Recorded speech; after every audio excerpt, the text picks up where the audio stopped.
स्वाध्यायः परमः। Doctor Baba Saheb Ambedkar open university.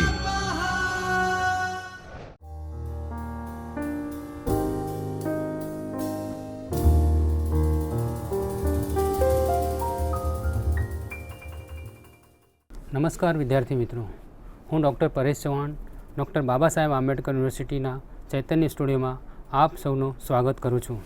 આજે હું સમાજશાસ્ત્રના FYBAના પાઠ્યક્રમ 01 સમાજશાસ્ત્ર પરિચય યુનિટ 7 સામાજિક રચના સોશિયલ સ્ટ્રક્ચર વિશે આપ સૌની સાથે વિચારો મારા શેર કરીશ. સામાન્ય ભાષામાં રચના શબ્દનો ઉપયોગ બનાવટ અથવા ઢાંચાના સંદર્ભમાં કરવામાં આવે છે. એક રીતે તે નમૂનો પેટર્ન હોય છે. જ્યારે કોઈ મકાન બનાવવામાં આવે છે ત્યારે તે મકાનનો ઢાંચો અથવા સ્વરૂપને એક પ્રકારની રચના કહેવામાં આવે છે. 16મી સદીમાં આ ખ્યાલનો ઉપયોગ કોઈ એક સમગ્ર વ્યવસ્થાના ભાગો વચ્ચેના પારસ્પરિક સંબંધો તરીકે કરવામાં આવતો હતો. વાસ્તવિક રીતે રચનાનો ઉપયોગ શરીર રચના વિજ્ઞાનમાં વધુ થયો. ત્યારબાદ રાજનીતિ શાસ્ત્રના દાર્શનિકોએ એનો ઉપયોગ કર્યો. તેમણે એનો ઉપયોગ જૈવિક સ્વરૂપે કર્યો. આજકાલ સમાજશાસ્ત્ર અને માનવશાસ્ત્રમાં સામાજિક રચનાના ખ્યાલનો વ્યાપક સ્વરૂપે ઉપયોગ થઈ રહ્યો છે. સામાજિક રચના સોશિયલ સ્ટ્રક્ચરનો અર્થ સમાજનું માળખું થાય છે. જ્યારે સામાજિક કાર્ય સોશિયલ ફંક્શન સામાજિક વ્યવસ્થાનું કાર્યાત્મક પાસું દર્શાવે છે. સમાજ ખંડિત વ્યવસ્થા છે. તેમાં એના અનેક ભાગો હોય છે. આ બધા ભાગો વ્યવસ્થિત સ્વરૂપે મળીને સામાજિક રચનાનું ગઠન કરે છે. આ ભાગોના વિવિધ કાર્યો હોય છે. એક બાજુ સામાજિક રચના સમાજનું બાહ્ય સ્વરૂપ દર્શાવે છે તો બીજી બાજુ સામાજિક રચના સમાજની આંતરિક પ્રક્રિયાઓનું સૂચન કરે છે. સોશિયલ સ્ટ્રક્ચર શબ્દ લેટિન ભાષાથી આવ્યો છે. સમાજશાસ્ત્રમાં સામાજિક રચનાના ખ્યાલનો ઉપયોગ સૌપ્રથમ હર્બર્ટ સ્પેન્સરે 1885માં પોતાના પુસ્તક પ્રિન્સિપલ્સ ઓફ સોશિયોલોજીમાં કર્યો હતો. તેમનું કહેવું છે કે જે રીતે વ્યક્તિની એક રચના હોય છે અને એમાં હાથ, પગ, મોં, નાક, કાન તેના અંગો હોય છે, તેવી જ રીતે સમાજની પણ એક રચના હોય છે. સામાજિક રચનામાં કયા કયા ભાગોનો સમાવેશ કરી શકાય તે વિશે વિદ્વાનોમાં વિવાદ છે, કારણ કે દરેક સમાજની પોતાની અલગ અલગ રચના હોય છે. આથી રેડક્લિફ બ્રાઉને કહ્યું છે કે સામાજિક રચના સ્થાનીયતાથી પ્રભાવિત હોય છે. રચનાનો વ્યાપક અને વિસ્તૃત રીતે ઉપયોગ રેડક્લિફ બ્રાઉન દ્વારા કરવામાં આવ્યો હતો. રેડક્લિફ બ્રાઉને 1910માં ઇમાઇલ દર્ખાઇમના સમાજશાસ્ત્ર પર જે વ્યાખ્યાનો આપ્યા તેના શીર્ષક સોશિયલ સ્ટ્રક્ચર રાખ્યા. બ્રાઉને સામાજિક રચનાનો સૌથી નાનો ભાગ વ્યક્તિને ગણાવ્યો. આથી બ્રાઉન અને નાડેલ સામાજિક રચનાને મૂર્ત માને છે, પરંતુ મોટાભાગના સમાજશાસ્ત્રીઓ એને અમૂર્ત માને છે. સામાજિક રચનાના ખ્યાલનો હર્બર્ટ સ્પેન્સર અને ઇમાઇલ દર્ખાઇમે વ્યાપક સ્વરૂપે ઉપયોગ કરી તેને વ્યવસ્થા, સિસ્ટમ, સંગઠન, ઓર્ગેનાઇઝેશન, જટિલ રચના અને પ્રકારનો સમાનાર્થી સિનોનિમ્સ શબ્દ બનાવી દીધો. નાડેલ, કાર્લ મેનહીમ, મર્ટન, પાર્સન્સ, જોન્સન, ગિન્સબર્ગ, મેકાઇવર અને લેવી સ્ટ્રોસે પણ સામાજિક રચનાનો વ્યાપક સ્વરૂપે ઉપયોગ કર્યો છે. હવે આપણે સામાજિક રચનાનો અર્થ અને તેની વિદ્વાનોએ આપેલી વ્યાખ્યાઓ જોઈએ. Meaning and definition of social structure. સામાજિક રચનાના ખ્યાલનો ઉપયોગ સમાજશાસ્ત્ર અને માનવશાસ્ત્ર બંનેમાં થાય છે. આ બંને વિજ્ઞાનોમાં તેનો જુદી જુદી રીતે ઉપયોગ થયો છે. અહીં આપણે શરૂઆતથી સામાજિક રચનાનો જે અર્થ સમાજશાસ્ત્રમાં લેવામાં આવ્યો તેની ચર્ચા કરીશું અને ત્યારબાદ કેટલાક માનવશાસ્ત્રીઓ દ્વારા આપવામાં આવેલી વ્યાખ્યાઓ વિશે ચર્ચા કરીશું. મોરિસ જીન્સબર્ગ એ રીઝન એન્ડ અનરીઝન ઇન સોસાયટીમાં સામાજિક રચનાની વ્યાખ્યા આપી છે. એના મતે સામાજિક રચનાનો અભ્યાસ સામાજિક સંગઠનના મુખ્ય સ્વરૂપો એટલે કે જૂથો, મંડળો અને સંસ્થાઓના પ્રકાર અને આ બધાના સંકુલ કોમ્પ્લેક્સ કે જેના વડે સમાજનું ઘડતર થાય છે એની સાથે સંબંધિત છે. સામાજિક રચનામાં એક સમગ્ર ક્ષેત્રના વિશ્લેષણનો સમાવેશ થશે. એ પછી એફ નાડેલે થિયોરી ઓફ સોશિયલ સ્ટ્રક્ચરમાં સોશિયલ સ્ટ્રક્ચરની વ્યાખ્યા આપી છે અને કહ્યું છે કે સામાજિક રચના વિવિધ અંગોની એક વ્યવસ્થાનું સૂચન કરે છે. એ તુલનાત્મક સ્વરૂપે સ્થિર હોય છે, પરંતુ એનું ઘડતર કરતા અંગો પોતે પરિવર્તનશીલ હોય છે. જોકે નાડેલે પોતાના પુસ્તકમાં એક બીજા સ્થાને લખ્યું છે કે સમાજશાસ્ત્રના પુસ્તકોમાં સામાજિક રચનાની કોઈ પણ ચોક્કસ વ્યાખ્યા જોવા મળતી નથી. વિવિધ સમાજશાસ્ત્રી સાહિત્યમાં સામાજિક રચના શબ્દનો પ્રયોગ વ્યાપક અર્થમાં અને અસ્પષ્ટ રીતે કરવામાં આવે છે.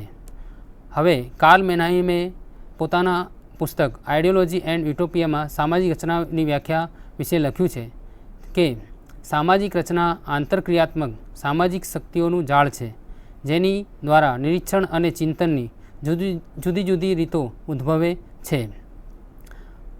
સામાજિક રચનાની વ્યાખ્યામાં ટાલકોટ પાર્સન્સે પણ પોતાના વિચારો લખ્યા છે. એના મત પ્રમાણે સામાજિક રચના પરસ્પર સંબંધિત સંસ્થાઓ, એજન્સીઓ અને સામાજિક પ્રતિમાનો સોશિયલ પેટર્ન્સ અને સાથે સાથે જૂથમાં વ્યક્તિ દ્વારા ગ્રહણ કરવામાં આવતા દરજ્જા અને કાર્યોની વ્યવસ્થા છે.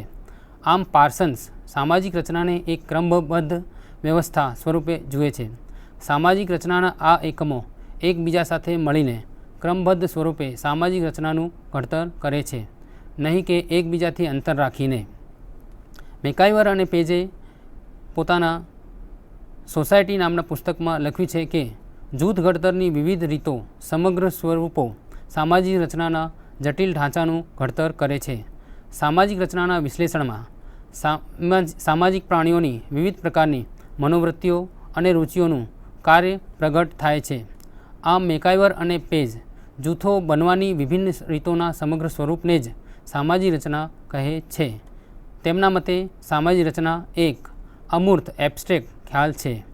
આ વિશે મેકાઇવર અને પેજે પોતે એક બીજી જગ્યાએ ઉદાહરણ સાથે લખ્યું છે કે જો આપણે એક વિમાનમાંથી નીચે તરફ એક શહેર કે ગામ કે સામાજિક નિવાસ કે અન્ય બીજા ક્ષેત્રને જોઈએ તો આપણને મકાન, રસ્તા, પુલ અને માનવ પ્રવૃત્તિઓના બીજા પુરાવા જોવા મળશે. એટલે સુધી કે આપણે જાતે વ્યક્તિઓને પણ જોઈ શકીએ છીએ. આપણે સમાજના બાહ્ય પાસાઓને જોઈ શકીએ છીએ, પરંતુ સમાજને જોઈ શકતા નથી. હેરી એમ જોન્સને પણ સામાજિક રચનાની વ્યાખ્યા આપતા લખ્યું છે કે કોઈ વસ્તુની રચના તેના અંગો પાર્ટ્સના સ્થાયી આંતરસંબંધોથી ઘડાય છે. અંગ શબ્દથી પણ કેટલાક સ્થાયી અંશની માહિતી મળે છે. જો કે સામાજિક વ્યવસ્થા લોકોની આંતરસંબંધિત ક્રિયાઓ એક્ટ્સથી બને છે. આ માટે જ તેની રચનાને આ ક્રિયાઓમાં જોવા મળતી નિયમિતતા, રેગ્યુલરિટી અને પુનરાવૃત્તિ રિકરન્સના પ્રમાણમાં શોધવી જોઈએ. જોન્સનની આ વ્યાખ્યા ઉપરથી સ્પષ્ટ થાય છે કે જોન્સન પણ સામાજિક રચનાને અખંડિત નથી માનતા અને એ સ્વીકારે છે કે આનું ઘડતર એકથી વધુ એકમોના સંયોજનથી થાય છે અને આ એકમો વચ્ચે પરસ્પર સંબંધ જોવા મળે છે અને એ સંબંધ સ્થાયીપણે હોય છે. આમ સામાજિક રચનાનું ઘડતર પણ લોકોની પરસ્પર સંબંધિત ક્રિયાઓ દ્વારા થાય છે. આ ક્રિયાઓ વારંવાર કરવામાં આવે છે અને એમાં એક નિયમિતતા પણ જોવા મળે છે. કોઝર અને રોઝનબર્ગે સોશિયોલોજિકલ થિયોરીમાં સામાજિક રચના વિશે લખ્યું છે કે રચના એટલે સામાજિક એકમોની તુલનાત્મક સ્થિરતા અને માળખાગત સંબંધો. આમ આ લેખકોના મતે પણ એ બાબતનો સ્વીકાર કરવામાં આવે છે કે સામાજિક રચનાનું ઘડતર સામાજિક એકમોની તુલનાત્મક પ્રકારની સ્થિરતાને આધારે થાય છે. મજુમદાર અને મદન એ પણ આનાથી મળતી વ્યાખ્યા આપી છે કે પુનરાવર્તિત સામાજિક સંબંધોના તુલનાત્મક સ્થાયી પાસાઓથી સામાજિક રચનાનું ઘડતર થાય છે. આ સમાજશાસ્ત્રીઓ સિવાય કેટલાક માનવશાસ્ત્રીઓ એન્થ્રોપોલોજિસ્ટ એ પણ સામાજિક રચનાની વ્યાખ્યાઓ આપી છે. ઇગનના મતે આંતરવ્યક્તિક સંબંધ સામાજિક રચનાના અંગો છે. વ્યક્તિઓ દ્વારા અધિકૃત દરજ્જા સ્થિતિઓ સ્વરૂપે એ સામાજિક રચનાનું ઘડતર કરે છે. ફોર્ટ્સના મતે વ્યક્તિઓની વચ્ચે જોવા મળતો પારસ્પરિક સંબંધ જ સામાજિક રચનાના અંગો છે. એના મતે આ ખ્યાલનો ઉપયોગ ખાસ કરીને સગપડ સંબંધ, રાજકીય અને કાયદાકીય સંસ્થાઓના વિશ્લેષણમાં કરવામાં આવે છે. રેમન્ડ ફર્થ એ સોશિયલ ચેન્જ ઇન ટિકોપિયા નામના પુસ્તકમાં સામાજિક રચનાનો ઉપયોગ કર્યો છે. એને સામાજિક રચનાનો પ્રયોગ એવા પાયાના સામાજિક સંબંધો તરીકે કર્યો છે જે સમાજના મૂળ સ્વરૂપને જાળવી રાખે છે અને સામાજિક સંગઠનની સીમા નક્કી કરે છે. ઇવાન પ્રિચાર્ડ એ 1949માં પ્રકાશિત ધી ન્યુઅર પુસ્તકમાં સામાજિક રચનાનો ઉપયોગ જૂથોની વચ્ચે જોવા મળતા સંબંધો માટે કર્યો છે. ડી ફોર્ડ અને A.R. રેડક્લિફ બ્રાઉન ના મતે સામાજિક રચનાનો ભાગ કે અંગ વ્યક્તિ જ છે અને રચના એ પોતે સંસ્થા દ્વારા પરિભાષિત અને નિયમિત રીતે સંબંધોથી જોડાયેલા વ્યક્તિઓની એક ક્રમબદ્ધતા છે. ઉપરોક્ત વર્ણનથી સ્પષ્ટ છે કે સામાજિક રચનાના ખ્યાલ વિશે સમાજશાસ્ત્રીઓ અને માનવશાસ્ત્રીઓના વિચારોમાં અંતર છે. તેમ છતાં લગભગ બધા જ વિદ્વાનો સામાજિક રચનાની કેટલીક મહત્ત્વની વિશેષતાઓ સાથે સહમત છે. તેથી સામાજિક રચનામાં નિમ્ન દર્શાવેલા તત્વોનું હોવું આવશ્યક છે. તત્વ 1. સામાજિક રચના અનેક અંગો, પાર્ટ્સ કે એકમો, યુનિટ્સથી મળીને બને છે. તત્વ 2. સામાજિક રચનામાં આ અંગો કે એકમો પરસ્પર આંતરસંબંધિત હોય છે. આ અંગોના પારસ્પરિક સંબંધ અથવા ક્રમબદ્ધતાનું જ બીજું નામ સામાજિક રચના છે. તત્વ નંબર 3. સામાજિક રચના એક રીતે શરીર રચના જેવી જ છે અને એનો ઉપયોગ પણ એ અર્થમાં જ કરવામાં આવે છે. તત્વ નંબર 4. વ્યાપક અર્થમાં સામાજિક રચનાનો ઉપયોગ સામાજિક સંગઠન, સામાજિક વ્યવસ્થા કે સામાજિક સ્વરૂપના અર્થમાં થાય છે અને સામાજિક જૂથો, સંસ્થાઓ, મંડળો વગેરે એના એકમો છે. હવે આપણે સામાજિક રચનાની કેટલીક મહત્ત્વની ખાસિયતો વિશે જોઈએ. સામાજિક રચના વિશે આપણે જુદા જુદા સમાજશાસ્ત્રીઓ અને માનવશાસ્ત્રીઓની વ્યાખ્યાઓ જોઈ. જો આ વ્યાખ્યાઓનો સૂક્ષ્મ દ્રષ્ટિએ અભ્યાસ કરીએ તો આપણને સામાજિક રચનાની કેટલીક મહત્ત્વની ખાસિયતોના ખ્યાલ મળી શકે છે. આ ખાસિયતો આપણને સામાજિક રચનાની વિભાવનાને વધુ સ્પષ્ટ રીતે સમજવામાં પણ મદદરૂપ થશે. ખાસિયત સામાજિક રચના વિશે જોઈએ તો ખાસિયત 1. સામાજિક રચના બાહ્ય સ્વરૂપનો ખ્યાલ આપે છે. સામાજિક રચનાનું ઘડતર જુદા જુદા ભાગો અને એકમોથી થાય છે. આ એકમો અને ભાગો જ્યારે એક આંતરસંબંધિત વ્યવસ્થા સ્વરૂપે ક્રમબદ્ધ રીતે જોડાય છે ત્યારે એક ઢાંચો કે નમૂનો તૈયાર થાય છે. એવી જ રીતે કે જેવી રીતે પથ્થર, સિમેન્ટ, લોખંડ વગેરે દ્વારા એક મકાન બનાવવામાં આવે છે, મકાનના બાહ્ય સ્વરૂપની જેમ જ સામાજિક રચના પણ બાહ્ય સ્વરૂપનો ખ્યાલ આપે છે. સામાજિક રચનાની ખાસિયત 2. એકથી વધુ ભાગો કે એકમો હોવા. સામાજિક રચના પોતે અનેક ભાગો અને એકમોની એક વ્યવસ્થા છે.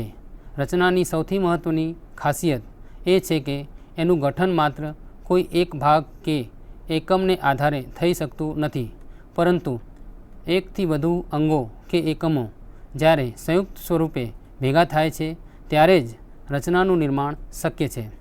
સામાજિક રચનાના અંગો કે એકમો વિવિધ સામાજિક જૂથો, સંસ્થાઓ વગેરે છે. સામાજિક રચનાની ખાસિયત 3. ચોક્કસ ક્રમબદ્ધતા એ એની વિશેષતા છે. વાસ્તવિક રીતે સામાજિક રચના એક વ્યવસ્થિત સ્વરૂપની ક્રમબદ્ધતા છે જે જુદા જુદા અંગો કે એકમોની વચ્ચે જોવા મળે છે. એટલે કે આપણે ધ્યાન રાખવું જોઈએ કે માત્ર અંગો કે એકમોના સંકલન માત્રથી કોઈ સામાજિક રચના ઘડાતી નથી, જ્યાર સુધી કે એના બધા અંગો વ્યવસ્થિત રીતે ક્રમબદ્ધ ન થાય. જે રીતે ઈંટ, સિમેન્ટ, લોખંડ, પથ્થરના ઢગલાથી કે સંકલનથી મકાન બની શકતું નથી, એવી જ રીતે એકમોની ક્રમબદ્ધતાના અભાવમાં સામાજિક રચના બની શકતી નથી. સામાજિક રચનાતંત્રની ચોથી વિશેષતા રીતિબદ્ધ આંતરસંબંધ. રચના ભાગો કે એકમોના રીતિબદ્ધ આંતરસંબંધોથી જ ઘડાય છે. રચનામાં જુદા જુદા ભાગો કે એકમોનું માત્ર વ્યવસ્થિત રીતે ક્રમબદ્ધ હોવું જ પૂરતું નથી, પરંતુ તેમની વચ્ચે આંતરસંબંધો હોવા પણ જરૂરી છે.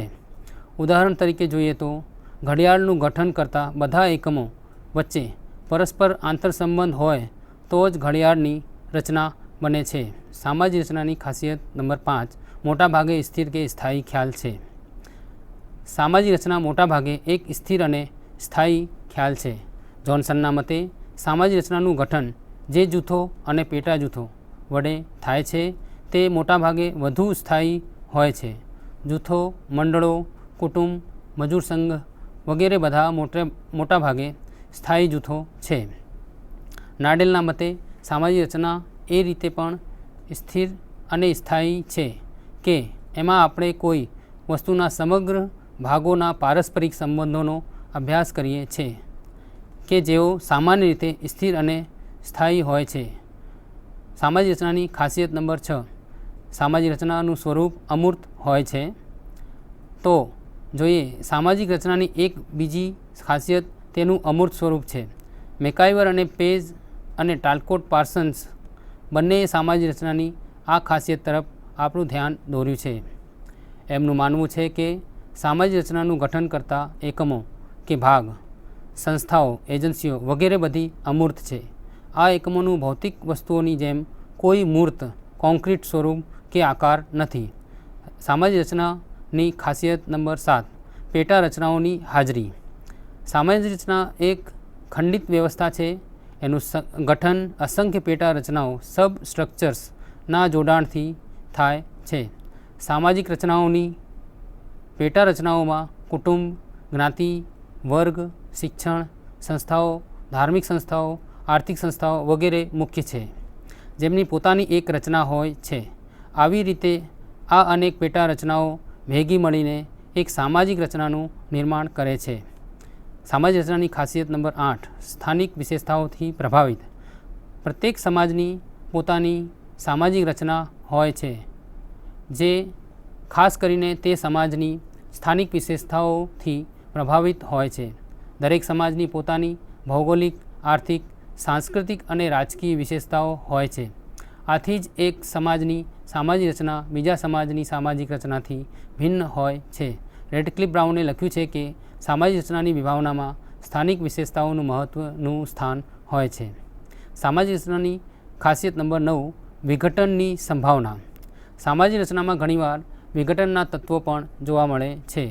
રોબર્ટ મર્ટન અને ઇમાઇલ દુર્ખીમે ધોરણહીનતા એનોમીનો ઉલ્લેખ કર્યો છે અને જણાવ્યું છે કે ઘણી વખત સામાજિક રચના પોતે સમાજમાં અસંગતતા પેદા કરે છે. આમ સામાજિક રચનામાં વિઘટનના તત્વોની સંભાવના નકારી શકાતી નથી. સામાજિક રચનાની ખાસિયત નંબર 10 સામાજિક પ્રક્રિયાઓનું મહત્ત્વ. સામાજિક રચનાના ઘડતરમાં સહકારાત્મક અને બિનસહકારાત્મક એમ બંને પ્રકારની સામાજિક પ્રક્રિયાઓ જેવી કે સહકાર, સંઘર્ષ, પ્રતિસ્પર્ધા, અનુકૂલન, આત્મીકરણ વગેરેની ભૂમિકા પણ મહત્ત્વની હોય છે. આ સામાજિક પ્રક્રિયાઓને આધારે જ સામાજિક રચનાનું સ્વરૂપ નક્કી થાય છે. હવે આપણે સામાજિક રચનાના મુખ્ય તત્વો કયા છે તેના વિશે જોઈએ. પાર્સન્સે સામાજિક રચનાના 3 મહત્ત્વના તત્વો જણાવ્યા છે. તેમના મતે એક સગપણ વ્યવસ્થા, બીજી સત્તા અને ત્રીજી ધર્મ છે. એવી જ રીતે રેડક્લિફ બ્રાઉને સામાજિક રચનાના 3 મહત્ત્વના તત્વો જણાવ્યા છે. તેમના મતે એક સગપણ સંબંધો, બીજી આર્થિક સંગઠન અને ત્રીજું ધર્મ છે. જોન્સને પણ સામાજિક રચનાના 4 તત્વો જણાવ્યા છે. તેમના મતે પહેલું વિવિધ પ્રકારના નાના સામાજિક જૂથો, ભૂમિકા અને ધોરણો અને સાંસ્કૃતિક મૂલ્યો એમ આ 4 તત્વોનો સમાવેશ કરે છે. લાઇટ અને કેલરે પણ સામાજિક રચનાના 4 તત્વો જણાવ્યા છે. તેમના મતે પહેલું તત્વ દરજ્જો, બીજો ભૂમિકા, ત્રીજું જૂથ અને ચોથું સંસ્થા છે. હવે આપણે સામાજિક રચનાના પ્રકારો સમાજ વિદ્વાનોએ જે આપ્યા છે એના વિશે જોઈશું. રોબર્ટ મર્ટને સામાજિક રચનામાં 2 પ્રકાર જણાવ્યા છે. એમના માટે પહેલું પ્રકાર પ્રકટ રચના અને બીજો પ્રકાર અપ્રકટ રચના છે. દુર્ખાઇમ અને રેડક્લિફ બ્રાઉને પણ બે પ્રકાર જણાવ્યા છે: વાસ્તવિક રચના અને સામાન્ય રચના. પીટર બ્લાઉએ સામાજિક રચનાના બે પ્રકાર જણાવ્યા છે. તેમના મતે પહેલું ઔપચારિક રચના અને બીજી અનૌપચારિક રચના છે. કાર્લ માર્ક્સે પણ સામાજિક રચનાના બે પ્રકાર જણાવ્યા છે. તેમના મતે સામાજિક રચનામાં પહેલો પ્રકાર આધારભૂત રચના બેઝ સ્ટ્રક્ચર છે, જ્યારે બીજો પ્રકાર સર્વોચ્ચ રચના સુપર સ્ટ્રક્ચર છે. પાર્સન્સે સામાજિક રચનાને સામાજિક મૂલ્યોને આધારે ચાર પ્રકારની સામાજિક રચના જણાવી છે. તેમના મતે પહેલી સામાજિક રચના સાર્વત્રિક પ્રાપ્ત પ્રતિમાનોની છે. બીજી સામાજિક રચના સાર્વત્રિક અર્પિત પ્રતિમાનોની છે, જ્યારે ત્રીજી સામાજિક રચના વિશિષ્ટ પ્રાપ્ત પ્રતિમાનો છે. ચોથી સામાજિક રચનામાં તેઓ વિશિષ્ટ અર્પિત પ્રતિમાનોનો સમાવેશ કરે છે. હવે આપણે સામાજિક રચના વિષય પર સામાજિક વિચારકો એટલે કે સામાજિક વિદ્વાનોના પ્રદાન વિશે જોઈશું, જેમણે આ સામાજિક રચના ઉપર પોતાનું ધ્યાન કેન્દ્રિત કરી અભ્યાસો કરીને પોતાની વાત કરી છે અને તે સામાજિક રચનાના પ્રદાનમાં મહત્ત્વનું સ્થાન ધરાવે છે. સામાજિક રચનાને વિશ્વના સંદર્ભમાં સૌપ્રથમ માર્ક્સે સમજાવી હતી. ઇવાન્સ પ્રિચાર્ડ અને રેમન્ડ ફર્તે રેડક્લિફ બ્રાઉનની સામાજિક રચનાના બાબતે ટીકા કરી હતી. બ્રાઉને સામાજિક રચનાના અભ્યાસ માટે ઓસ્ટ્રેલિયા અને આફ્રિકી આદિવાસી સમાજોનો અભ્યાસ કર્યો હતો. બ્રાઉન, મર્ટન, આલ્થ્યુઝરે રચનાના કાર્યાત્મક પાસાનો અભ્યાસ કર્યો હતો. સામાજિક રચનાને સિદ્ધાંત સ્વરૂપે સૌપ્રથમ બ્રાઉને રજૂ કર્યું. નાડેલે સામાજિક રચનાની ભૂમિકા જણાવી હતી. મર્ટનની સામાજિક રચનાને પ્રયોગવાદી કહેવામાં આવે છે. આર. કે. બ્રાઉન સામાજિક રચનાને નિરંતર પરિવર્તી માને છે. બ્રિટન અને અમેરિકામાં સામાજિક રચનાને સંબંધો તરીકે પરિભાષિત કરવામાં આવી છે, તો ફ્રાન્સમાં ભાષાની રચના અને માનસિક ક્રિયાઓ સાથે સાંકળવામાં આવી છે. લેવી સ્ટ્રોસના મતે રચનાનો અનુભવ સાથે કોઈ સંબંધ નથી. સ્ટ્રોસે રચના સંબંધિત એક મોડેલ પણ આપ્યું છે. રચનાનું નિરીક્ષણ થઈ શકતું નથી અને ઇન્દ્રિયો દ્વારા પણ રચના અનુભવી શકાતી નથી. એ પણ રચનાની ખાસિયત છે. ડેનિયલ બેલે વર્ગ રચનાના સંદર્ભમાં અક્ષી સિદ્ધાંત આપ્યો છે અને જણાવ્યું કે જેનો યંત્ર વિજ્ઞાન અને વ્યવસાયમાં સર્વોચ્ચ સ્થાન હોય છે તેઓ કેન્દ્રમાં રહે છે. બ્રાઉને ભાર આપી રચના વિશે સમજાવ્યું હતું. માર્ક્સે રચનાના સંઘર્ષ સંબંધિત પાસા વિશે જણાવ્યું છે. એવી જ રીતે મર્ટન રચના અને કાર્યને ભિન્ન માને છે, જ્યારે દુર્ખાઇમ અને ગિન્સબર્ગ રચના અને કાર્ય વચ્ચે ગાઢ સંબંધ હોવાનું માને છે. ભારતમાં અક્ષય દેસાઈ, આર. કે. મુખર્જી, કેથરીન ગફ અને લ્યુઇસ ડ્યુમોન્ટ રચનાવાદી તરીકે ઓળખાય છે. લુઇસ ડ્યુમોન્ટે જ્ઞાતિના સ્તરીકરણનો રચનાત્મક સિદ્ધાંત આપ્યો છે. રેડક્લિફ બ્રાઉન અને નાડેલના મતે રચનામાં સ્થિરતા અને નિરંતરતા બંને હોય છે. બ્રાઉન રચનામાં વ્યક્તિ અને વ્યક્તિઓ વચ્ચેના બધા જ સંબંધોનો સમાવેશ કરે છે. રેમન્ડ ફર્થ સામાજિક અને સામાજિક સંગઠન રચનામાં અંતર જણાવે છે, જ્યારે ગિન્સબર્ગ બંનેને એક માને છે. નાડેલ રચનાને ભૂમિકાઓનું પોટલું કહે છે. તેના મતે રચના એક બ્લેન્ક ચેક સમાન છે, જેમાં કોઈ પણ વ્યક્તિ જેટલી રકમ ઈચ્છે છે તેટલી ભરી દે છે. આજે રચનાનો ઉપયોગ ફેશનની જેમ થાય છે. નાડેલે રચનાને એક સિદ્ધાંત બનાવવાની સાથે સાથે એને અભ્યાસની પદ્ધતિ પણ માને છે. કેટલીક વાર સામાજિક રચના પોતે સમાજમાં ધોરણહીનતા પેદા કરે છે તેવું મર્ટન અને દુર્ખીમે જણાવ્યું છે. હવે આપણે સામાજિક રચના સાથે સંબંધિત કેટલીક અન્ય વિભાવનાઓ જે વિકસી છે એના વિદ્વાનો કોણ છે એના વિશે ટૂંકમાં જાણીશું. સૌપ્રથમ રચના દરજ્જો અને સંગઠન ભૂમિકા એવી વિભાવના બ્રાઉને આપી છે. પુનર્જન્મિત રચનાવાદની વિભાવના પીટર બ્લાઉએ આપી છે. રચનાકરણનો ખ્યાલ ગિન્ડિક્સ નામના સમાજશાસ્ત્રીએ આપ્યો છે. રચનાવાદનો ખ્યાલ લેવી સ્ટ્રોસે આપ્યો છે. રચનાત્મક તંગદિલી સિદ્ધાંત નીલ સ્મેલ્સરે આપ્યો છે. અનુકૂલ કાર્યનો ખ્યાલ મેરિયન જે લેવીએ આપ્યો છે. સામાજિક સંતુલનનો ખ્યાલ પેરેટોએ આપ્યો છે. આ રીતે આપણે આજે સામાજિક રચના વિશે જાણ્યું છે. એ વિષય અંતર્ગત મેં આપ સૌને વિદ્યાર્થી મિત્રો સામાજિક રચનાનો અર્થ, એની વ્યાખ્યાઓ, સામાજિક રચનાના જરૂરી તત્વો, સામાજિક રચનાના પ્રકારો અને સામાજિક રચનામાં સમાજ વિદ્વાનો, સમાજશાસ્ત્રીઓએ આપેલું પ્રદાન અને આજે સામાજિક રચના વિશેના કયા સ્વરૂપે ખ્યાલો ઉપલબ્ધ છે, કે કઈ પ્રકારની બીજી નવી વિભાવનાઓ ઉદ્ભવી છે તેના વિશે ચર્ચા કરી છે. હું માનું છું આપ સૌને આ લેક્ચર પરથી તમને ઘણું બધું સામાજિક રચના વિશે જાણવા મળ્યું હશે. આ આખો સામાજિક રચના વિશેનો જે લેક્ચર ગોઠવવામાં આવ્યો છે તેમાં મેં અનેક પુસ્તકોનો ઉપયોગ કર્યો છે, જેમાં સંદર્ભ સૂચિ તરીકે અહીંયા મહત્ત્વના 2 પુસ્તકો, એક શર્મા રામનાથ અને શર્મા રાજેન્દ્ર 1995નું પુસ્તક છે સમાજશાસ્ત્રી સિદ્ધાંત, જે એટલાન્ટિક પબ્લિશર્સ એન્ડ ડિસ્ટ્રીબ્યુટર્સ દિલ્હીનું પ્રકાશન છે, અને બીજું શાહ એજી અને દવે જે.કે 1997 સમાજશાસ્ત્ર પરિચય, અનડા પ્રકાશન અમદાવાદના આ બે પુસ્તકોનો મહત્ત્વનો ઉપયોગ કર્યો છે. આ સિવાય અનેક સમાજશાસ્ત્રના પુસ્તકોનો મેં ઉપયોગ કર્યો હતો, જે અહીંયા ઉલ્લેખ કરવો જરૂરી હતો, પણ તે મહત્ત્વના હોવાથી અહીંયા દર્શાવ્યા નથી. વિદ્યાર્થી મિત્રો, હું આશા રાખું છું કે આ સૌને આમાંથી જે વ્યાખ્યાન છે એમાંથી ઘણી બધી બાબતો જાણવા શીખવા મળી હશે. હવે આગળના બીજા વ્યાખ્યાનમાં આપણે બીજા વિષયો સાથે એકસાથે આ વિષય ઉપર ચર્ચા કરીશું. હું આપ સૌનો આભાર માનું છું. વિદ્યાર્થી મિત્રો, આભાર. સ્વાધ્યાયઃ પરમ